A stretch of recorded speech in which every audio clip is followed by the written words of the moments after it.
Welcome back, everyone, to another phenomenal episode of the Vegans Who Live podcast, brought to you by your two favorite co-hosts. As always, we have Brook Sellers, aka Miss Meatless Muscle, and myself, John Thomas, aka the Bodybuilding Vegan.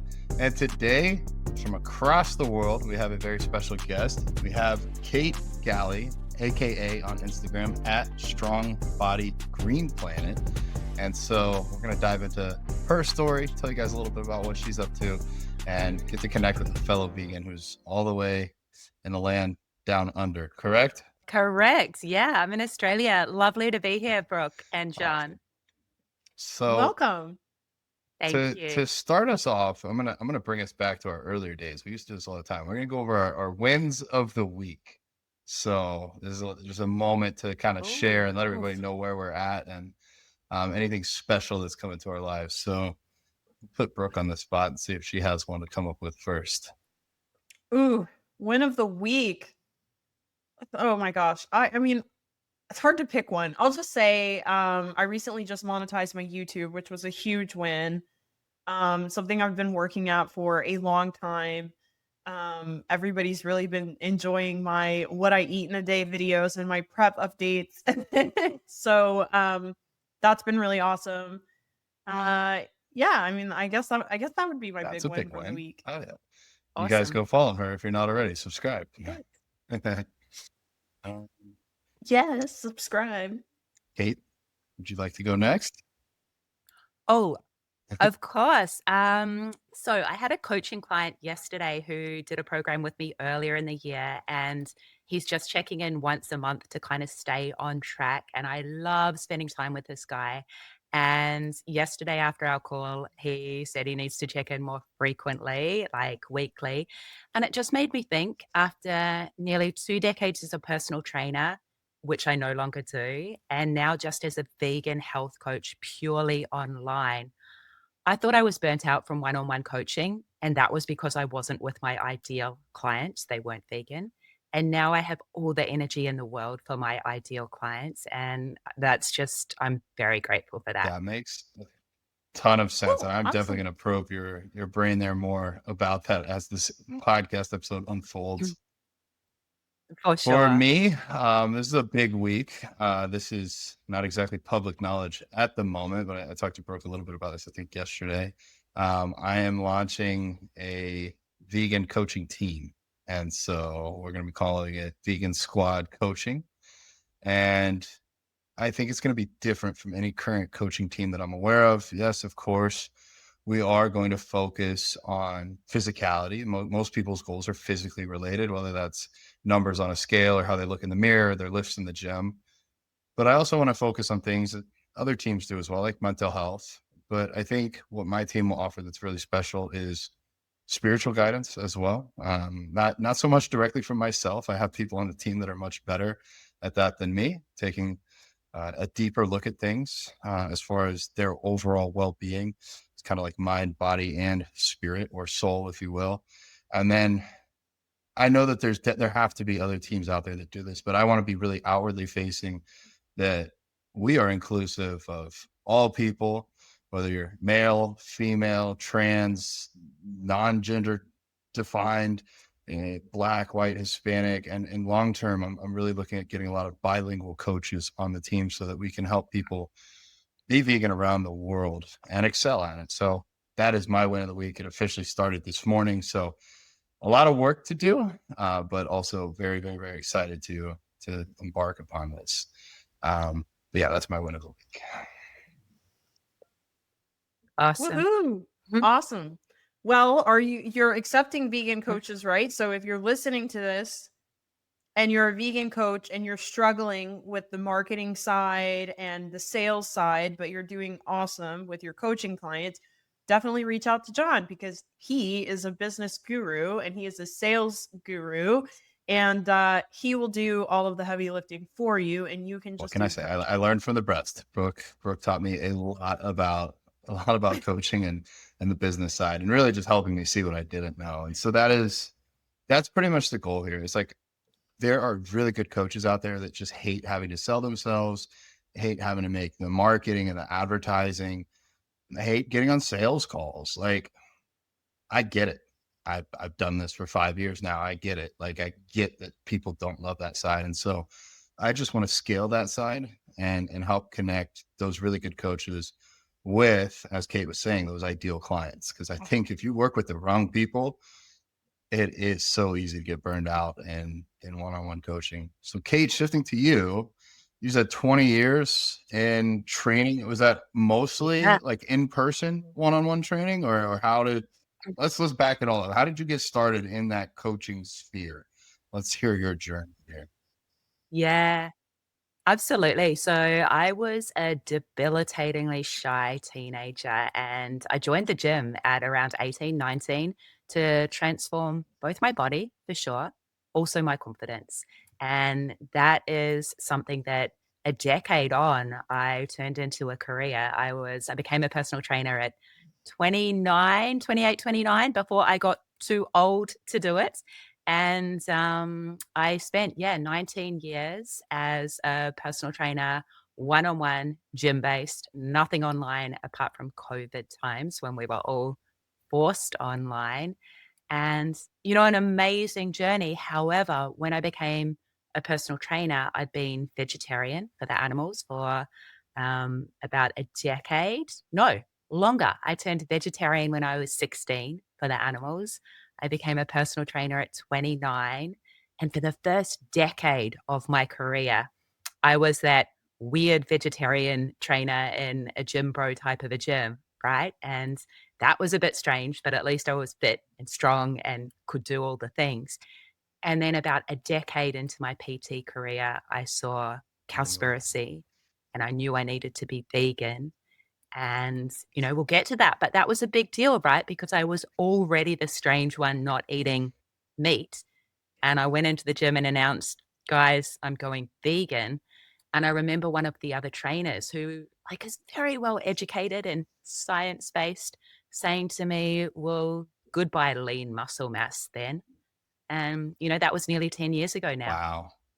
Well, thank you for being the weird one. I think that's what we need. Like, um, I'm happily the weird it's one. it's only weird until everybody does it, and then killing all these animals is normal because Mm, everybody does it. But if we can promote, even if people yeah. think it's weird, that's, and what better place to make a change than if you're the only vegan or the only vegetarian in this group of people that aren't?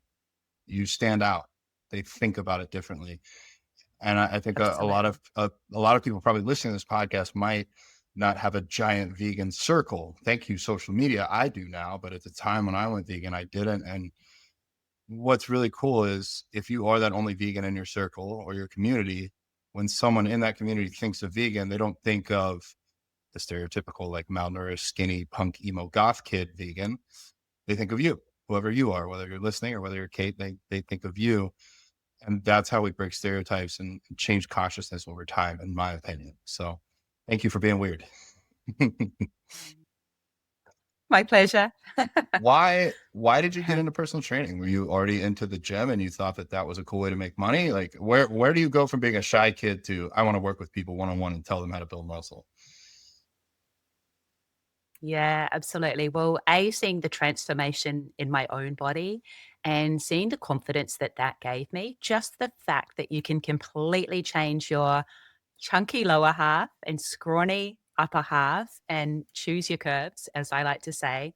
Like the confidence and strength that that gave me was transferable to other aspects of my life. And yeah, I worked in hospitality, I worked in fundraising for not for profits, which is kind of funny because it's almost full circle that I worked for some of my favorite not for profits for about 5 years before as I mentioned, I thought this personal training thing that maybe I'm not confident enough to do, let's make a start on it before I hit 30 because that's old. I'm 48 now. 30 is not old at all. But it was also the thing that I never got sick of talking about. I'd go out, I'd meet new people that asked me about how I trained and how I ate. And it never got tiring. I was so passionate about it. To be honest, now it's the living the healthy vegan lifestyle that I never get tired of talking about, not just regular training. And so, yeah, I made the change. Awesome. am a big fan of Vince Del Monte. I don't know if you guys ever followed Yes, him. from Yes. way back, right?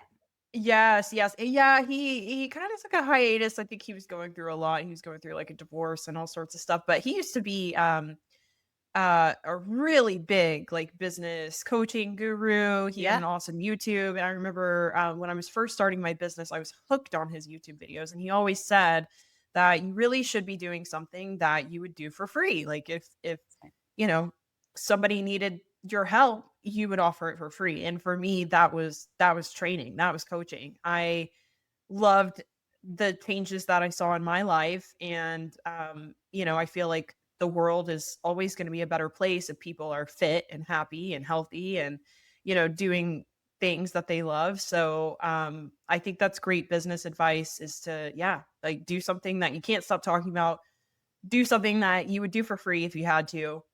Um, so you said you went vegetarian when you were how old? 16. 16? Gosh, yeah. So how much has the world changed as far as vegan options since you went vegan or vegetarian when you were a teenager? Yeah. I mean, it's changed so much, obviously. And I will say that when I went vegetarian, I didn't do it the healthy way. I just focused on what I was cutting out, not the like diverse, abundant, generous way that I eat now. And so, I got veggie wrong early days. And then by the time I became a personal trainer, I kind of had that locked and loaded.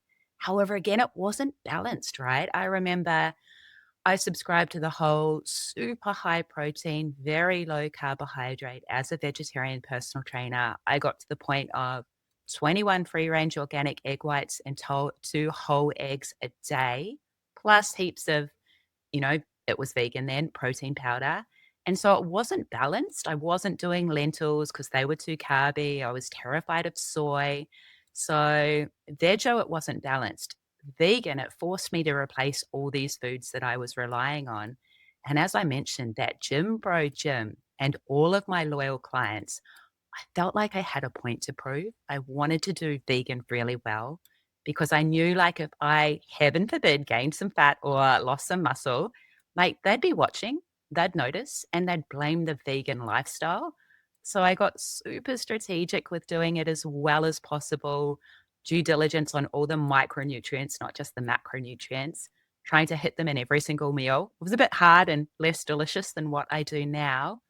Um, However, that's the thing, Brooke. It has changed a lot. We can eat all the vegan junk food now.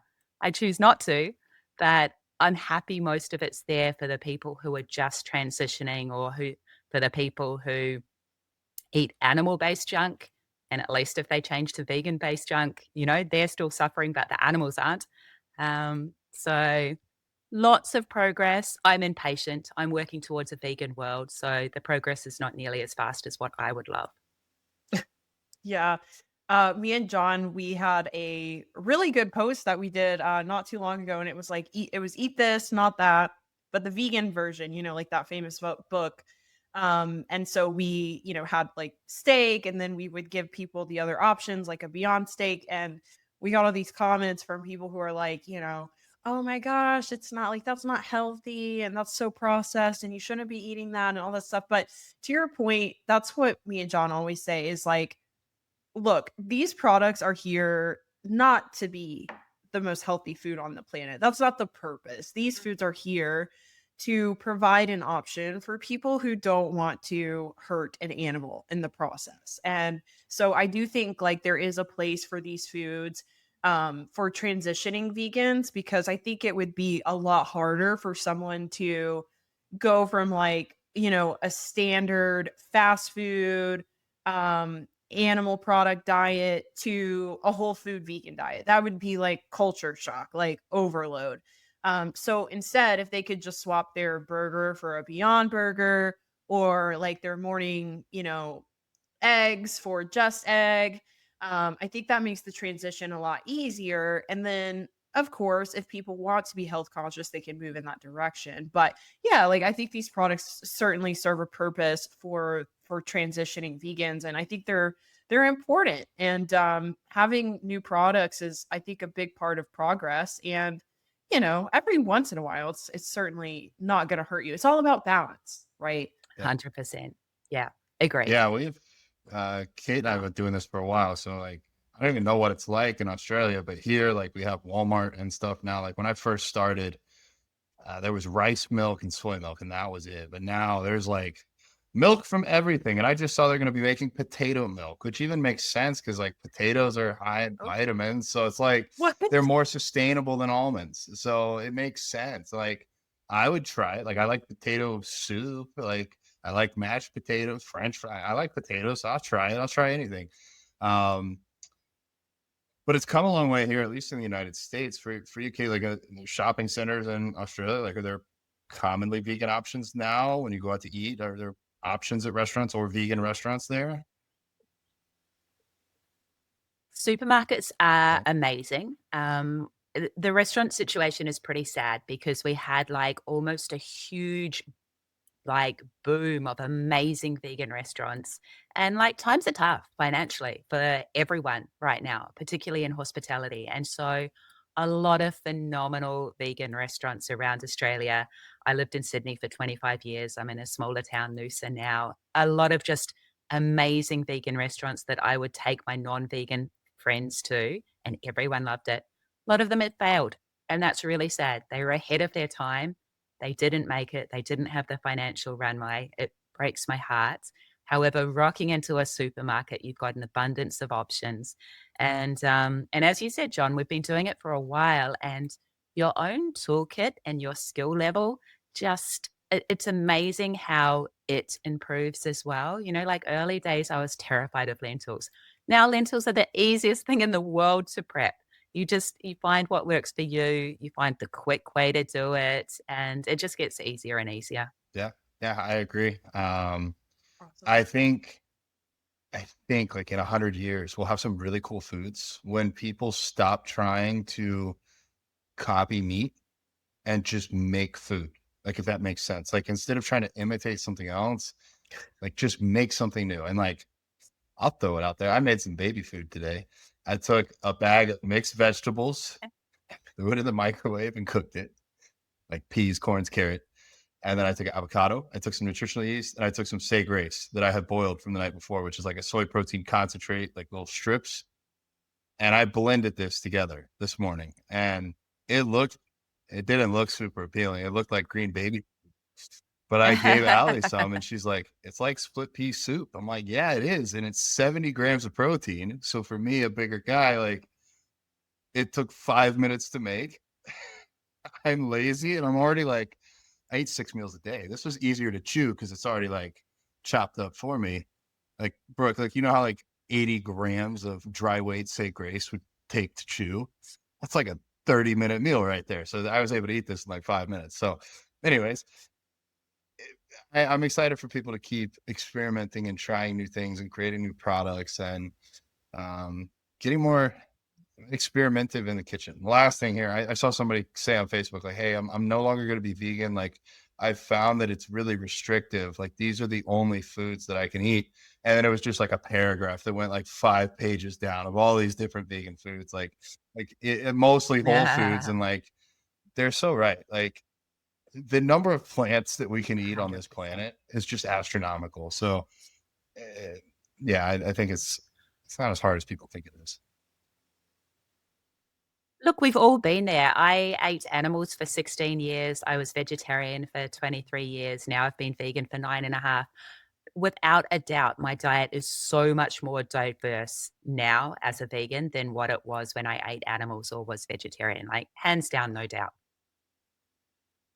Yeah, agreed. I never would have eaten like nutritional yeast or seitan or any of these foods had I not been vegan. And I always see this post that goes around social media every once in a while, and it's like something like how can you say veganism is restrictive when we have thousands of herbs and plants, yet you guys are stuck on the same three animals? 100%. chicken, cows, and pigs. That's like, or well, I guess you could include fish in that, but that's what like people are so hung up on. Mhm. But yet, like we have all these different amazing plant foods. So awesome. Well, what are some staples for you? Like, what would be some staple protein sources that you like to include? So I love all the legumes now, and I'm in a bit of a phase where I make my own vegan burgers every single weekend. I just batch cook because I love huge, big plates of food, right? And so I'll batch cook. It'll have a couple of types of beans. I love like maybe chickpeas and then some quinoa, or chickpeas and black beans, or lentils, all the veggies, all the spices. Batch cook that, and then I'll serve it with like a kale slaw with a sriracha and homemade hummus, and then like some baked veggies like Brussels sprouts, and then like some separate red lentils, and then maybe some baked smashed potatoes. So that's a normal sort of a dinner, just all the things. I'm a huge tofu fan at lunchtime. I'll have a tofu salad most days. Again, half raw, half cooked, a homemade vegan mayo, that sriracha again. I'm a bit obsessed, and abundant tofu. Edamame is my go-to snack. I love edamame, it's so easy, or crispy chickpeas. Heaps of hemp seeds, they go with everything.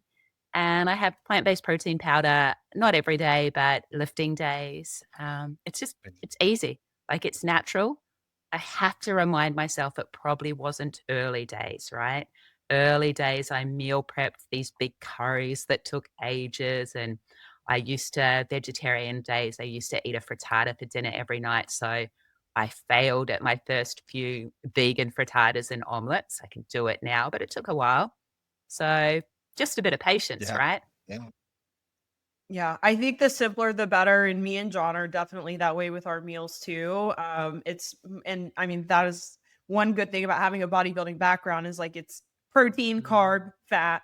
Mm. You don't really try to make some awesome recipe with 17 ingredients and like get a culinary degree. Like it's just you just keep it simple. So I think that's where a lot of people make mistakes with their meal prep. And I was honestly in that same boat when I first went vegan because like you, I was just like, I want to go vegan. I have no idea how I'm going to do this, but I know that there's no looking back and I'm just going to make it happen. So I just kind of like went on Pinterest and got obsessed with looking at recipes and figuring out what I could make. And although that's great, and I think there is a place for recipes and like doing really cool, awesome, fun dishes, the fundamentals of your week, if you're trying to reach a fitness goal, I think the simpler, the better. Don't try to make some huge curry, like you said. Like, don't try to make some, like, 5-star Michelin restaurant dish. And that's not what meal prep is for. Maybe that's date night on the weekend or, a family night or a holiday or something like that. Then you could do something impressive. But when you're trying to set yourself up for the week, the simpler the better. Pick your plant protein, pick your carb, your veggie, your fat. Keep it simple. I think that's the easiest way to stay on track, to simplify it, to make it more digestible, if you will, and not spend so much time in the kitchen and feel overwhelmed with your prep. Oh, I completely agree. Like each week, I kind of go pick the plant protein, pick the starchy veg or carbohydrate, pick the fibrous veg, and then also pick a yummy sauce or cheese substitute because a lot of people need that. And I like to make them from scratch. When you buy them, they're so full of salt and oil. Um, and a lot of the vegan sauces these days, like your edamame guac or your tofu ricotta or your sun-dried tomato cashew cheese, they're chocker block full of protein, whereas when we were veggie or ate animals, it was just full of oil and 0 micronutrients, so it's an Yeah. upgrade. 100%. Yeah.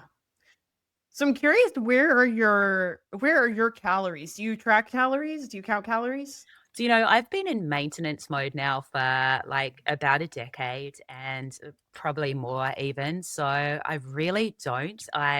I'm aware of protein at every single meal, and I do a running tally with, like, fats. If I go over in one meal, I tend to go under in the higher caloric density things, but so far as exact tracking, I haven't for I overdosed. Early days PT, tracking everything perfectly for myself and my clients. It's not a goal for me right now to track.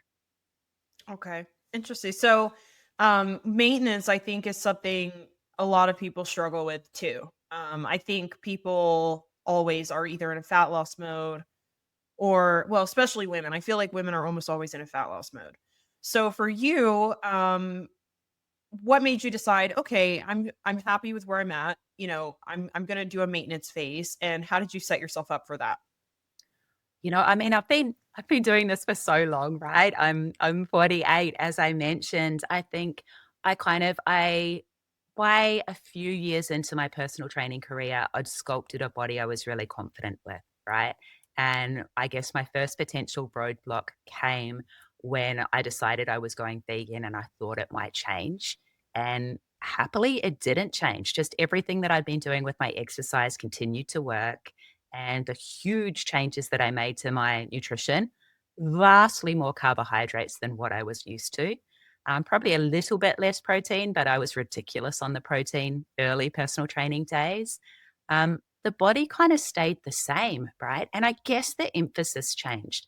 When I was in my 30s, it was all about the way that my body looked. And that's still important because I see the way our body looks as an amazing way to advocate for the animals, right? We want to rock around in that fit, strong, confident body. It's a subtle form of advocacy, or less so when I'm at the gym wearing my little killing workouts, not animals singlet. I don't wear it so much anymore. People didn't comment. I'd wear it because I wanted them to comment, and they just didn't. So anyway, um, so I think I just fell into the point where my priority was different. My priority now is impact. It really is. I'm not joking when I said I'm working towards a compassionate vegan world. I want to be the most effective possible vegan health coach that I can be. And so, in a non balanced manner, the vast majority of my time, energy, and thought goes into the business side of things and the impact side of things, not the side of things. Because if anything could improve in my life, it's not the way my body looks and functions. Like, it's fine compared to all the other areas I wanna get better at. Maybe Yeah. not helpful, but that's the truth. Yeah, well, I think that's good for women to hear because I think there's a lot of women who are always on a hamster wheel trying to achieve their physique goals. And I want to say I think that speaks a lot to hiring a coach and get to your goal as quickly as possible so you can move on to bigger and better things with your 100%. life. It's Like, so true. What a because and waste of energy. So true. yes, and also maintaining your physique is really so much easier than having to, create this physique all over again. So hire a coach, get there a lot faster, expedite the process. And then once you're there, yeah, do what you're doing and then just maintain. You have a lot more freedom. You can put your energy into other things. And yeah, use your awesome results to advocate for the animals and show people that you can be healthy and strong and vibrant as a vegan. Absolutely. And for the older women listening, I think, as I said, my age, I would officially be in that perimenopause sphere. Adopting a whole food, plant-based vegan lifestyle is just such a head start in that area. If your body has been changing in a way that you don't want it to be changing, and you're just doing more and more exercise and being more and more restrictive with your nutrition, that's a losing battle. The things that used to work in your 20s don't work in your 40s. However, those big, abundant, glorious whole food, plant-based meals that you can still devour, that's a massive advantage as we get older and we're looking to maintain the body that we had when we were younger. Phenomenal advice. Yeah, Yeah. absolutely.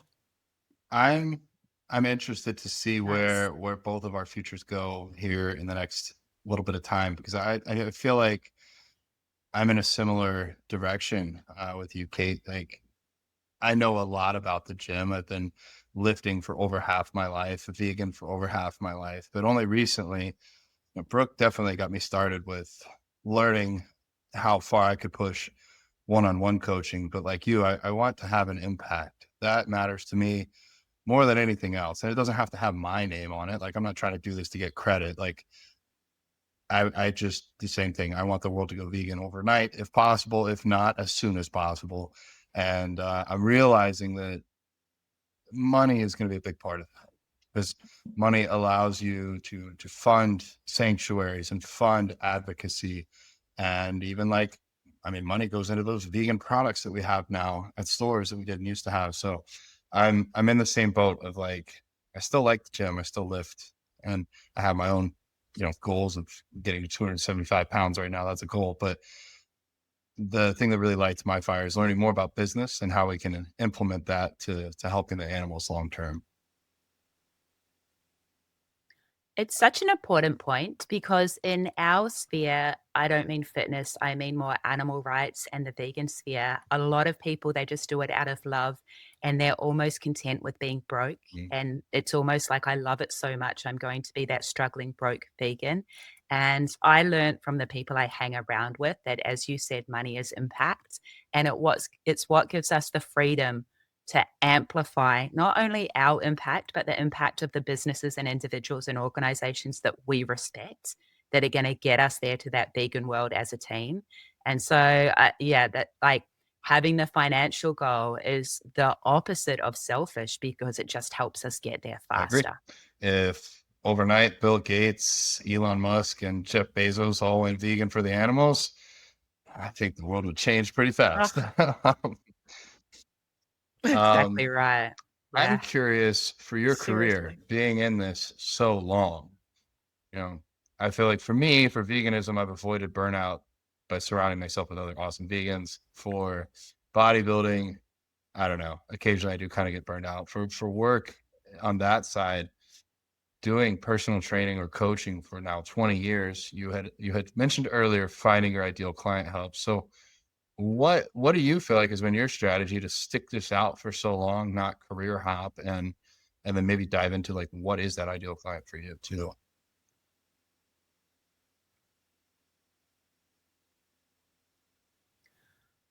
I think a lack of balance, and I've sacrificed other things. There's no easy answer, right? The whole way through, I've clung to some of my own personal keystone habits and big rocks. So there are some things that I'll never let slip, right? Obviously, my nutrition, my exercise, sleep, meditation. Recently, journaling has been my most impactful habit. I started last year for calm and clarity, and it's like self coaching. I'm obsessed. However, I've flirted with burnout many, many times, and actually, the body stays pretty strong, right? I'll give myself RSI on the computer when I spend less time training people one on one in the gym, but the body stays pretty strong. It's more the mental health side of things, living vegan in a non vegan world, so being surrounded by non vegans. So, probably one of the things that has helped me hang on in there is having my own podcast for over 10 years now where I interview the people I most respect in the world who are vegans. And that's like a form of connection, right? And so that's really helped me because I haven't felt as isolated. When I lived in Sydney, I went to activism nearly every week, and connecting with those individuals really helped me until it didn't, until I needed to take a step away from that as well, because it made very apparent the stark contrast between the animal rights activists that had an open mind and an open heart and I related to, and the majority of people in my life, my friends and family, who didn't see it the same way as I did. So I pulled back from that. So it's evolving and it is my struggle street. Self care and preservation is my struggle street. I'm always trying new things. I do a 24-hour digital detox every week. That's amazing. But as I mentioned, the ideal client, that has been a huge realization for me when I finally pulled the pin on personal training in a gym for good. And it seems I've attracted, and I'm sure this will change. I shouldn't say it will change, but so far I've attracted just my type of people. It's like, even though I didn't know them, maybe they'd been following me and they knew my vibe and they know I'm super passionate and quite animal brightsy. And their heart's on board, right? They fill in the intake form and I read it And my heart just opens because they're sharing this stuff with me. And I'm like, you're my person. You're on my team. I so want to help you because they like, my heart doesn't sit right with eating animals anymore. Like, they share all of this stuff and I am just on their team 100%. Right. And, hopefully that lasts forever. Um, yeah, but that's where it's at right now. So many good gyms there. Oh my gosh. Me and John both, I'm sure, can relate to you so much on that. I also started in a gym training as well. And I, like you, just worked with whoever came in the door. Like it was, men, women, young, old, whoever. And I loved training, but that job took a lot out of me. And at the time, I didn't really realize how draining it was. And I don't feel that way about my coaching clients who are aligned with my values. It's just totally, totally different.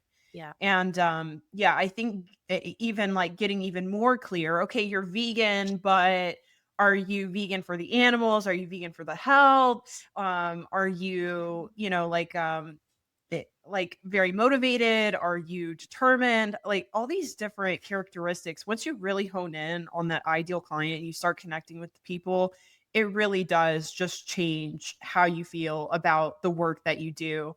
But I also really loved, and something I really felt was when you said, like your podcast brings you a lot of energy and fulfillment. And I know John feels the same way. Like this podcast, just talking to people like you, getting on here every day. So like we usually record, people may not know this who are listening. We usually record 2 episodes each day that we do our recording so that we're set up for the next 2 weeks, and it gives us a little bit of time back. And so each time we sit down, we usually have, 2 really awesome vegan guests. So like today, we had 2 really awesome people that we got to talk to. And especially for me, like I know John is surrounded by vegans almost all the time.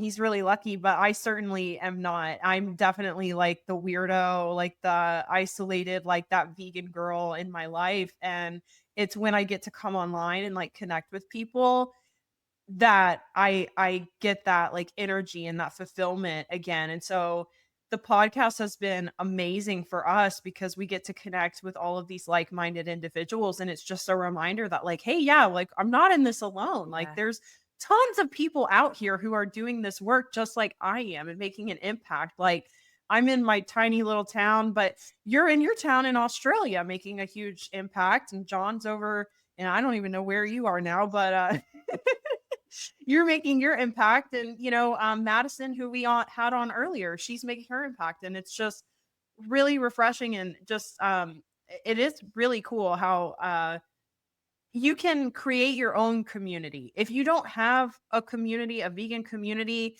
and you feel isolated and you feel alone, you can create that. Thank you for the internet. Thank you for social media. There's so many people that you can connect with now. Facebook groups. You could start an Instagram engagement group. You could start a WhatsApp group. There's endless possibilities. And so I think that was such a great gem and such a great tidbit. Like if you are feeling drained, if you're feeling, lost or alone in a non-vegan world as a vegan, create your community. Like reach out to people, build it yourself. Like you don't have to feel that way. There are people out there all over the world that you can connect with. 100%. Absolutely. I went vegan at 13. I was and I was vegetarian for 3 years before that. I did not know any other vegans in person. I think until my brother went vegan, probably 6 months after me. My little brother, thank goodness he did, because then we were the only 2 vegans we knew for I don't even know how long. Like I don't remember when I had like my first vegan friend that I would actually like hang out with in person. I think I was in my 20s. Like a decade of trying to find that same like-hearted person in person, like trying to find people in person to think the same way outside of converting them is very, very hard. So please, if you're here and you're online, like I had to change. I think I changed who I was, or I covered up who I was. I was not authentically myself I told people that it didn't bother me that they ate meat. Like I didn't want to make anyone ever feel uncomfortable about what they were doing, even if that meant killing animals. I wasn't being authentically myself. And I found now that by being authentically myself, putting it out there on social media, saying how I feel, kind of like Kate, you were said, you attract your ideal clients just by being ideally yourself. And those people that are going to resonate with you are going to Yeah. resonate with you. And you know what? I say it's fucking wrong to kill animals. And if that pisses off some people and they don't want to talk to me, there's other people that will. And I'm Right. not trying to be a jerk. And like, I wasn't always vegan. So I do try to be empathetic, like you said, Kate, and like try and meet people where they're at. But there's only so long I can meet someone where they're at. If they're contributing to the death of baby animals, don't see a problem with it whatsoever. It's only so many hours I'm going to want to spend with you. And no offense to anyone, it's just this is what's important to me. And so I've slowly seen my favorites list on my phone. I have 9 little icons with the people I talk to most. And over the years, the non-vegan people on that list have dwindled. And now everybody on that list, other than my mom, who's like 99% vegan, everybody that's on that list is vegan. And I don't feel so alone anymore. I felt so alone for such a long time. I felt like such a fraud, like such a I don't know. I guess I just told myself that I wasn't really that vegan or that like it wasn't that big of a deal, but it was that big of a deal. I just had to cover up who I was. And now I get to be openly me and Kate, have people like you that across the world, but still same heart. And we're working towards that world. And I think Yeah. every day that we're all alive and speaking about it, we're going to get closer to it. So, I don't know where that went, but or where I was going with that, but yeah, just, I encourage anybody out that was it. Use social media. Use this. It's a gift. I didn't have this gift at 13. Yeah.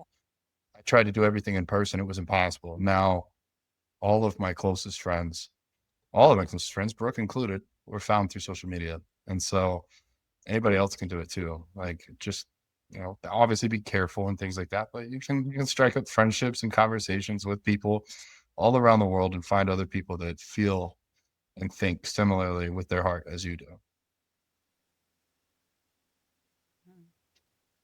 For sure. So what Absolutely. what's on the radar for you, Kate? What's coming up the rest of this year? What are you working towards right now? Any big projects or goals? So it's funny, we've just been talking about the importance of community, and not everyone has their own podcast. I am all in on building a community on the school platform, and that is where I'm spending most of my time. For anyone who hasn't heard of school yet, you will. It's a community building platform, which is also like a much more positive, ad-free alternative to social media, where just literally 50,000 people are building communities, and we're attracting people to our communities from all over the internet, off social media. And it's where I'm spending most of my time because I'm finding my people, right? And that is probably a huge priority. Continuing to get my book out into the world. I wrote my book, the second version of it last year, the Plant Positive Journal. And, that's a little vegan Trojan horse, right? I created it because my dear mum gave me a gratitude diary for Christmas many years ago. And it was this stunning tool that I used to plan my day to come the night before, and scribbled all over this thing. And it had beautiful artwork and it had writing about the sun and the moon and the stars that I never read. And I thought, what if the writing in this beautiful book was actually about how to adopt a healthy plant based lifestyle? And it had recipes and it had art and it was stunningly gorgeous. But bit by bit, it planted these seeds from my animal rights activist heart, and so that's the journal, and, getting that out there is always my heart as well. So the journal, the podcast, the community, coaching, um, that's how I will continue to spend my time. Incredible. Literally changing the world. If somebody's interested in getting that book, what's the best way for them to find it? Thank you. Everything Me is best via strongbodygreenplanet.com. You'll find the Plant Positive Journal there, the school community, anything that I'm about. Awesome. Well, anything else that you had to ask, Brooks? Any other questions from you? I don't think so. Thank you so much for coming on with us and sharing your time today. It has been an absolute blast. It is such a treat to guest on purely vegan shows. I don't have to censor myself at all. I just speak my heart, and I really appreciate it. And, thank you to everyone listening. I would say, I'm all about leading with love, compassion, and deliciousness. And I know you guys speak about this as well. We have so much compassion for the animals. Really important to prioritize that compassion for yourself as well. So that would be my final parting words to all of our listeners. I love it. Thank you so much, Kate. Everybody else, make sure you go follow her at Strong Body Green Planet on Instagram. Let's continue to build these communities and empower everybody else to find their voice and go be the change that they want to see in the world. This has been another episode of the Vegans Who Live podcast. And with that, we'll see you guys next week. Bye. Thank you so much for tuning in to another episode of the Vegans Who Live podcast. Please, please, please support us by taking care of our show sponsors. They are a huge part of our success. They take great care of us. First, we have Green Bites Go. You can use code #VegansWhoLive to save 25% off your order. That is the biggest deal they give literally anywhere. And we also want to give a special shout out to our supplement sponsor, Veg Nutrition. And you guys can use code VegansWhoLive to save on your order. Thank you guys so much for tuning in. Make sure to like and subscribe so that you don't miss any other episodes.